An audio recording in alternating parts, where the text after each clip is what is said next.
جب زندگی شروع ہوگی، 7واں باب، حضرت عیسیٰ علیہ السلام کی گواہی، پارٹ 2۔ ایک بات میری سمجھ میں نہیں آئی۔ میں نے چلتے چلتے صالح سے پوچھا، وہ کیا؟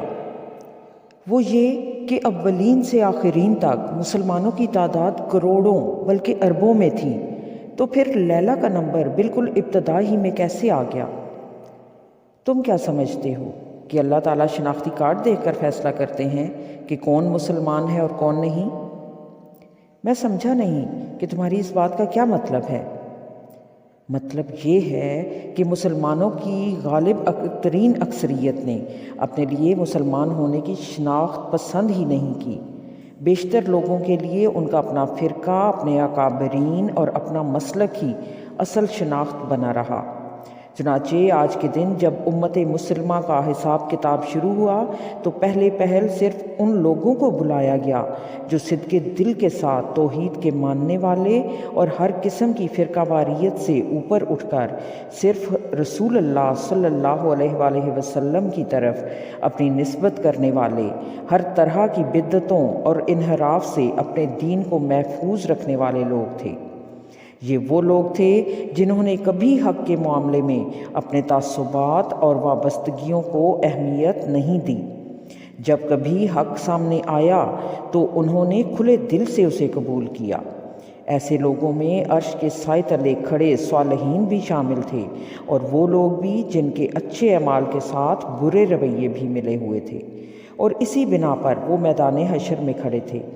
مگر اللہ تعالیٰ کی ذات کریم نے ان کے برے اعمال کو نظر انداز کر دیا اور نیک اعمال کی بنا پر نجات کا پروانہ ان کے ہاتھ میں تھما دیا۔ ایسے لوگوں کی تعداد بہت کم تھی، اس لیے تمہاری بیٹی لیلہ کا نمبر جلدی آ گیا۔ وہ کم از کم اس معاملے میں بالکل پکی نکلی تھی۔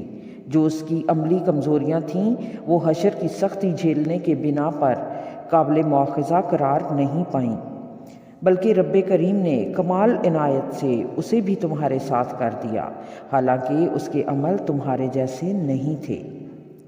مگر میرا حساب کتاب اور فیصلہ تو ابھی ہوا نہیں۔ تم اس وقت جہاں ہو اس کا مطلب یہی ہے کہ فیصلہ ہو چکا ہے، البتہ اعلان ابھی نہیں ہوا۔ اور بے فکر رہو، حشر کے دن کے اختتام پر سب سے آخر میں ہوگا۔ ایسا کیوں؟ میں نے دریافت کیا تو صالح نے وضاحت کی۔ میں نے پہلے تمہیں بتایا تھا کہ 4 قسم کے لوگ ہیں جن کی نجات کا فیصلہ موت کے وقت ہی ہو جاتا ہے، یعنی انبیاء، صدیقین، شہداء اور صالحین۔ میں نے اس بات میں گردن ہلائی۔ صالح نے اپنی بات جاری رکھی۔ ان میں سے انبیاء اور شہداء وہ لوگ ہیں جن کا اصل کارنامہ عام لوگوں پر دین حق کی شہادت دینا اور توحید و آخرت کی طرف لوگوں کو بلانا ہے۔ آج قیامت کے دن ان دونوں گروہوں کے افراد اپنی اس شہادت کی روداد اللہ تعالیٰ کے حضور پیش کریں گے جو انہوں نے دنیا میں لوگوں پر دی تھی۔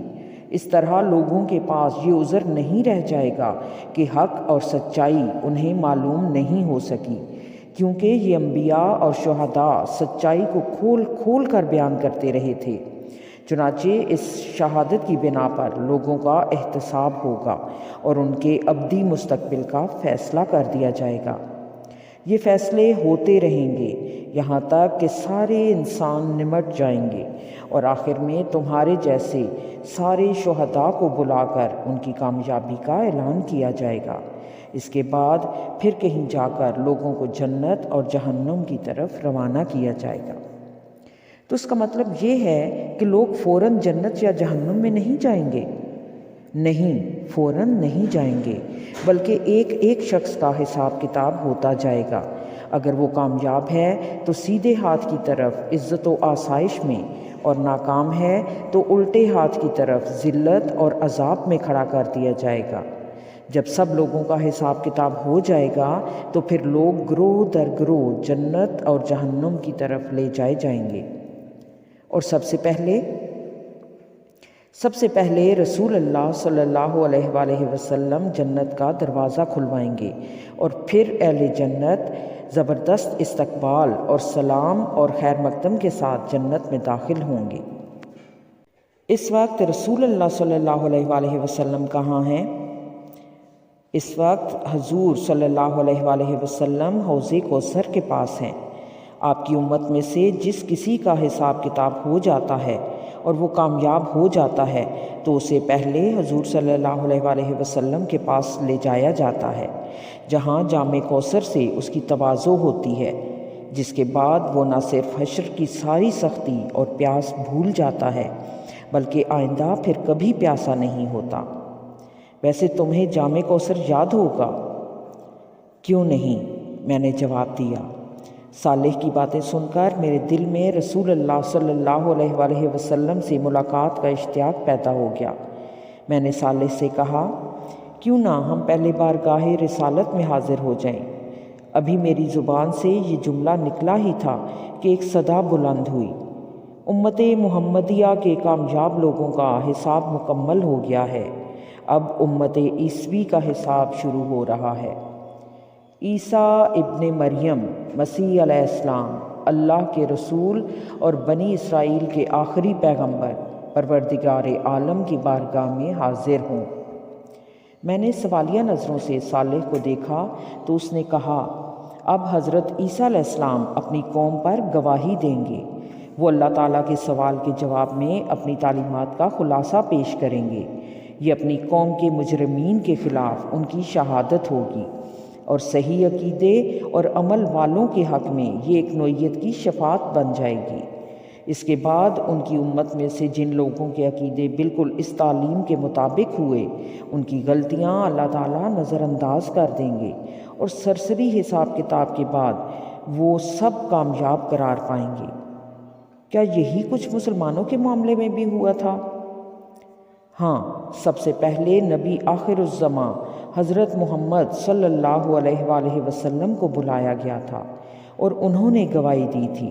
یہ گواہی آپ صلی اللہ علیہ وآلہ وسلم کا انکار کرنے اور آپ صلی اللہ علیہ وآلہ وسلم کی نافرمانی کرنے والوں کے خلاف ایک شہادت بن گئی۔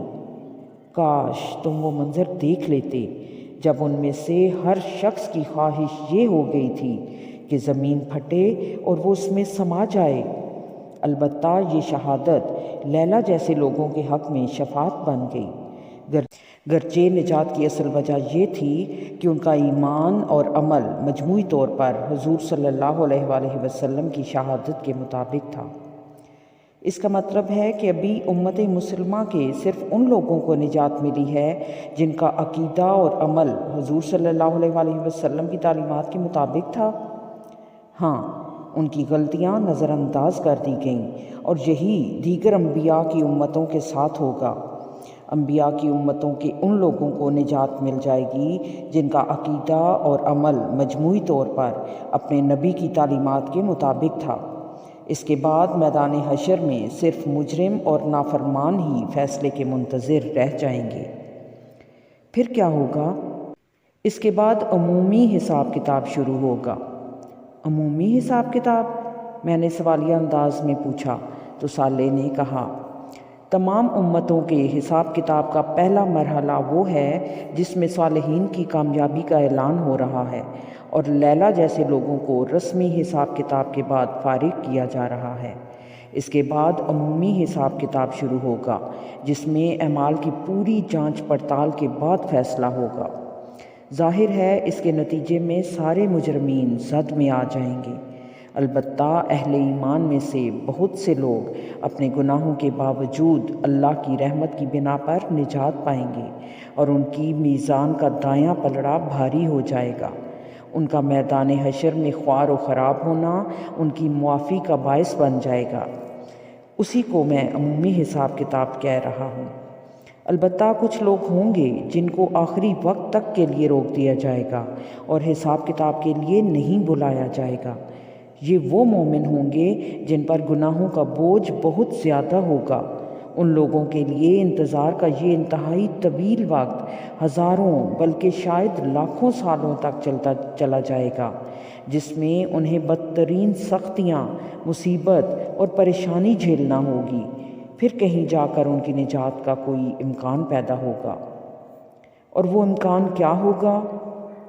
وہ امکان اللہ تعالیٰ کی اس رحمت کا ظہور ہے کہ وہ اپنے عدل کے مطابق لوگوں کو مکمل سزا دینے کی بجائے حشر کی سزا کو ان کے گناہوں کا کفارہ بنا دے گا، اور اس کے بعد ان کی معافی کا سبب اپنے نبیوں اور خاص طور پر رسول اللہ صلی اللہ علیہ وآلہ وسلم کی اس درخواست کو بنا دے گا کہ ان کا حساب کتاب بھی کر ہی دیا جائے۔ مگر حشر کی اتنی تکلیف اٹھانا اور پھر نجات پانا، یہ کوئی اچھا طریقہ تو نہیں ہوا؟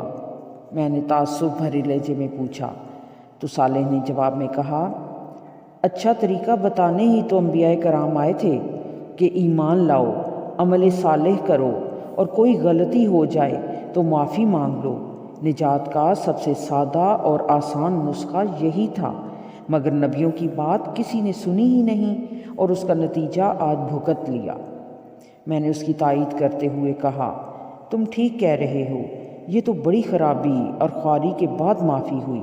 میں تو لیلا کی پریشانی نہیں دیکھ سکا تھا جو ابتدا ہی میں نجات پا گئی، تو ان لوگوں کا کیا ہوگا جو آخر تک انتظار کرتے رہیں گے اور حشر کی سختیاں اور مصائب برداشت کرتے رہیں گے۔ میرے بھائی، تم نے لیلا کو جن حالات میں دیکھا تھا وہ تو بہت اچھے تھے، لیکن اب میدان حشر کا ماحول بہت بھیانک ہو چکا ہے۔